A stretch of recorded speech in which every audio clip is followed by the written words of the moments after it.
A couple weeks ago, I was bored of Lifeweaver and decided to start flanking and DPSing on him, and possibly start a Flankweaver unranked GM challenge, partly inspired by English Chud's flanking Symmetra videos, which I really enjoy. And what I discovered might shock you, and might change the way you play Lifeweaver forever.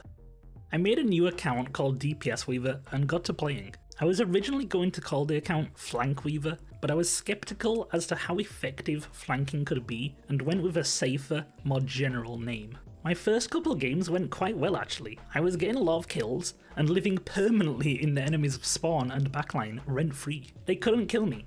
I was thinking, maybe this can work, maybe this has potential viability. But this was early quick play games, and mostly new or low rank players, and my MMR hadn't had much chance to be determined or ranked up yet. And after a couple games, that MMR uptick hit like a truck. Suddenly, my games were way harder, and I was starting to notice the flaws in the strategy. It was hard to get picks with Weaver's low burst damage. If an enemy got help from the team at all, it was just over. If dash or petal wasn't enough to escape with, I was dead. Some games I managed to pull it off still, but the more games I played, the more my MMR ranked up, and the more ineffective it was becoming, and not viable at all. Soon I realised this wasn't going to be consistently viable enough to rank up to GM. I was going to abandon the challenge, but then I had a thought, what if, instead, I just pivoted a little? Maybe flanking on Lifeweaver wasn't viable enough, but what about focusing on damage instead, without flanking? This became the new experiment and challenge. Push damage as hard as possible, and only heal teammates when they are critical, or my other support is dead. I wanted to know, how far can you push Weaver's damage output? How much do you truly need to heal? What's more valuable, healing or damage? So I started my comp grind on stream, pushing damage and limiting my healing. I immediately noticed I was farming trees faster, having more impact and agency in my games, and getting more elims while still keeping my team up.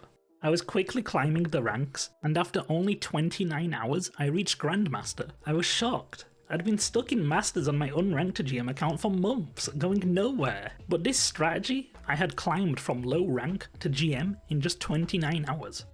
So, should you really stop healing on Lifeweaver? Well, kinda. You should definitely heal way less. Healing has diminishing returns. You don't gain much from constantly keeping your team topped up. Healing someone for 10 or 20 gives you basically nothing. No ult charge, no value.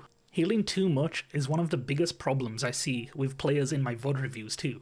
And in this current state of the game, with global minus 30% healing reduction passive on every hero, dishing out damage and applying that reduction to enemies is way more valuable, and your damage isn't reduced like your healing.